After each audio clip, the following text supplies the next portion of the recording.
to get our next presenter up right away because we have a great afternoon for you and we have an amazing evening, trust me. Super people here. All right, so this next person that I'm bringing up here, next presenter, he's actually been called, and rightfully so, the world's number what? Small business guru. Now let me ask you a question.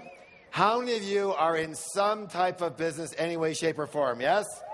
All right, good job. And even if you're not, I think you're going to get a lot out of this because you'll want to be after this because this guy is totally inspiring, not just about the business, about life itself. He wrote a book that was my manual for business and literally transformed the way I did business and the way a lot of you do business, and the way I even teach you to do business. His book was called The E-Myth. And he's touched the lives of millions and millions of readers in every industry, all parts of the world. The book's been published in 19, how many? 19 different languages. And it's all about why most small businesses don't work and exactly what to do about it. It's in its 63rd printing now. Over 2 million copies. How many? 2 million copies sold. And it's always on the top 10 list all across the world. Anyways, he is not only a business guru, but I find him to be a spiritual leader and a visionary for the entrepreneurial spirit. What kind of spirit, please? Excellent. He has a new book coming out called eBook Mastery, and it's the 7 essential disciplines for building a world-class company. And literally, this book's already on the number 4 on the bestseller list. So, it is my honor and my pleasure to be able to introduce you a revolutionary and evolutionary master in the field, the one, the only, right here at Seminar of the Century, Mr. Michael Gerber! Want that?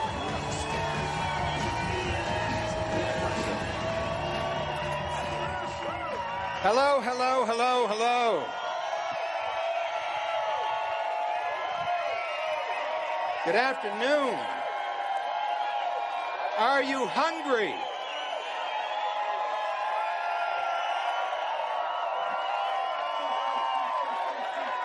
Okay. Okay.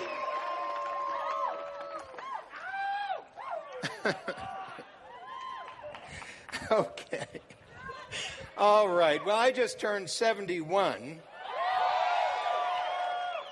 Harv told me to come casual, so I left my tie in the room. And I don't usually do this. I speak around the world, but I have never done anything quite like this. Except one time. And that was at Jack Canfield's event in Las Vegas. And I told everybody there the very same thing. That I'm not a motivational speaker. I'm not here to jack you up. I'm here to wake you up. To understand why it is that so many millions of people go into business for themselves and end up sucking wind. Big time, bad time, and it's a huge, huge tragedy. Do you know that according to the Kauffman Foundation, I just read a recent report, and they're the foundation focused on entrepreneurship worldwide. They're the largest foundation of their kind. The Kauffman Foundation just completed some research on new businesses in the United States, and they say that there are 450,000 new businesses started in this country every month. Hear me, I declare it here to every single one of you, this is the age of the new entrepreneur. Over the next 200 years, a miracle is going to happen. The question is whether or not you actively engage in it or sit by and watch as it occurs alongside of you. Entrepreneurs are transforming the world. The Google boys started in their garage. Bill Gates started in his garage. Every single extraordinary company you have ever heard of started in somebody's garage, if not their own. Let me ask you a question. Do you have a garage? What are you doing in it? It's time to start a revolution. I decided a year ago, about a year and 3 months ago, actually December 2005, to take a leap into a completely new world.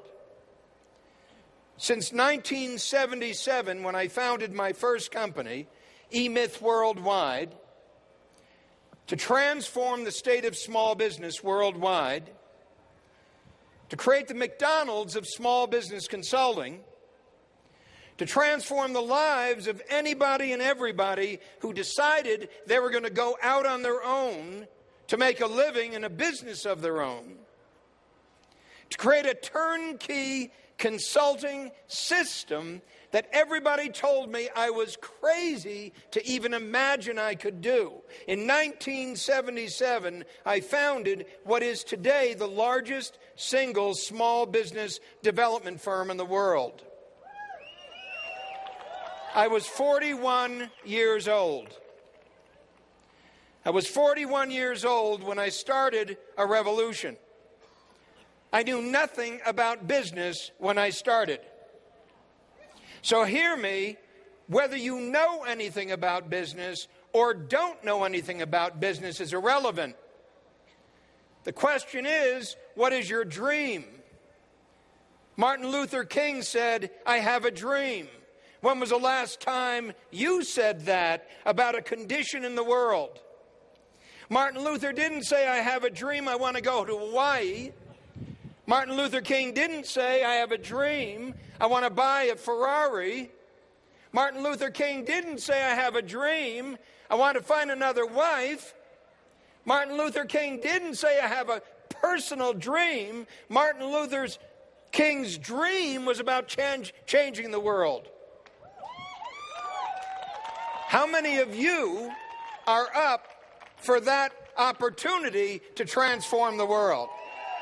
Please tell me whether or not you want to do that.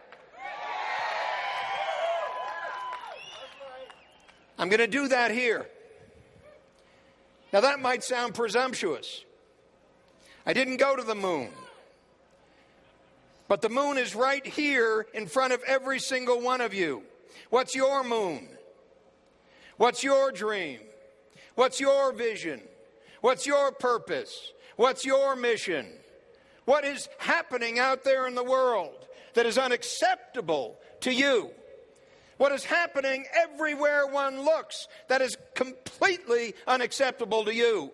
I have a dream to transform small business worldwide. I have a vision to create a turnkey system that will enable every single person who wants to start a company, every single person who wants to awaken the entrepreneur within to be able to do it without heavy financing, without all of the things everybody says you need, without a business plan, without a marketing plan, without a computer, without the internet, without anything and everything everybody will tell you is absolutely essential to create a successful company. I didn't have anything when I started.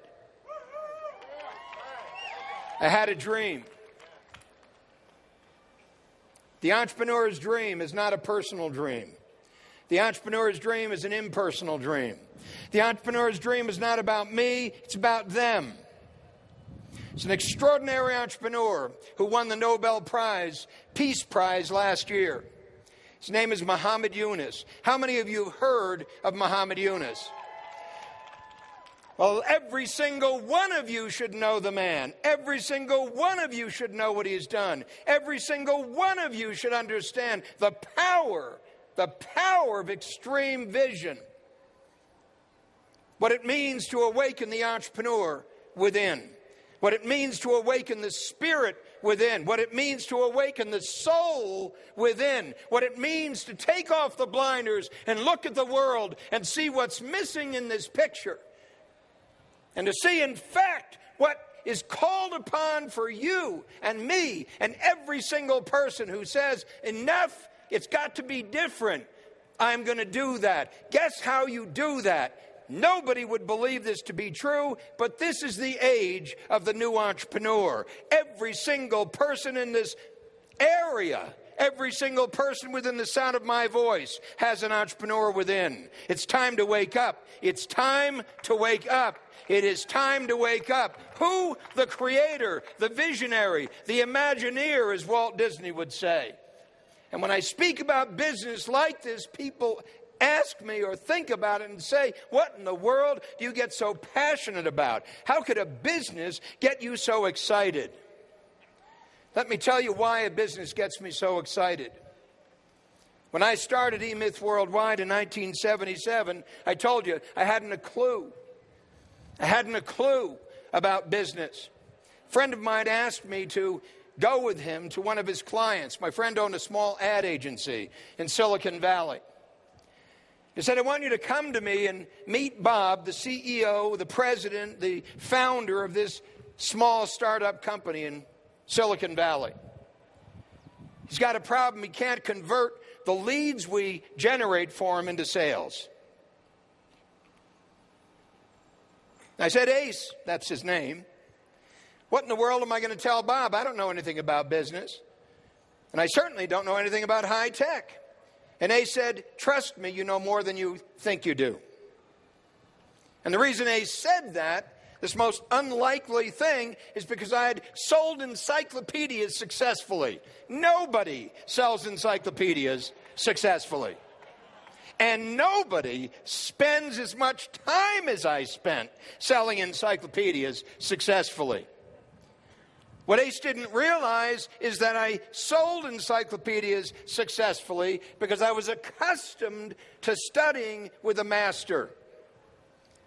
And the master who taught me the mastery was the sales manager who recruited me as a young guy to go out in the street knocking on doors and say, hi, you don't know me, but you will. And I said, but I don't know how to do that. And he said, of course you don't. And that's what's so remarkable about it. You don't need to know anything about it, because I'm going to teach you every little thing you know. Anybody here want to sell encyclopedias? Wake up! Does anybody here want to sell encyclopedias? Of course not. He said, just do what I say. Now, I'd heard that before because my first master taught me how to play the saxophone. And when my mother and father and I went to Hollywood to meet with Merle Johnston, who was referred to us by my first saxophone teacher in New Jersey, where we came from, this is way, way, way back. We went to Merle's studio, and my mom stood here, and my dad stood there, and I stood in the middle. And I was 12 years old. And Merle came out. He's about 4'8" and about 400 pounds. Bright red face. And he looked at me and he said, you must be Mikey. And he said it in such a derogatory way. And I just sort of nodded, and he said, and you must be Mrs. Gerber, and you must be Mr. Gerber. He said, you come with me, and you two stay here. I liked him from the very first moment. I had never heard anybody talk to my parents that way. It was about time. Took me in the back, which is where the students learned how to play the saxophone. He said, take out your horn, and I took out my horn, and he said, play this, and I started to play that. We must have done that for about 2 minutes. He said, put your horn away, and let's go back out in front. Went back out in front, stood in between my mother and my father again, and Merle said, I'll take Mikey, and teach them how to play the saxophone, but there's some rules for the game. Are you with me? There's some rules for the game. He said, first of all, this happened exactly as I'm describing it. I will never forget it. He said, first of all, I only teach people who want to become the best saxophone players in the world. And that's what I do. And if you doubt that, go back to Al Chesner, who brought you here, and ask him about all the people I've taught. I only teach people who want to become the best saxophone players in the world, Merle said. And he said there's only several ways one can do that. And he looked at me and said, first of all, you got to practice. You got to practice exactly what I tell you, exactly how I tell you, and exactly how much I tell you. And you've got to practice 3 hours a day, 5 days a week. And he repeated it again. I only teach people who want to become the best saxophone players in the world. Didn't ask me if I wanted to, just told me what he does. These are the rules of the game. So he said, 3 hours a day, 5 days a week. Now the second little problem, he said, is this is the last time I expect to see either one of you. And he pointed to my mother and my father. If little Mikey is going to get here, he's going to have to get here on a bus, and he's going to have to transfer 3 times from Anaheim, which is where we lived. And if you check out where he's going to have to transfer, if he were my kid, I wouldn't let him come alone. So please say no. He said, because I don't even like kids. I was 12 years old. And he said, finally,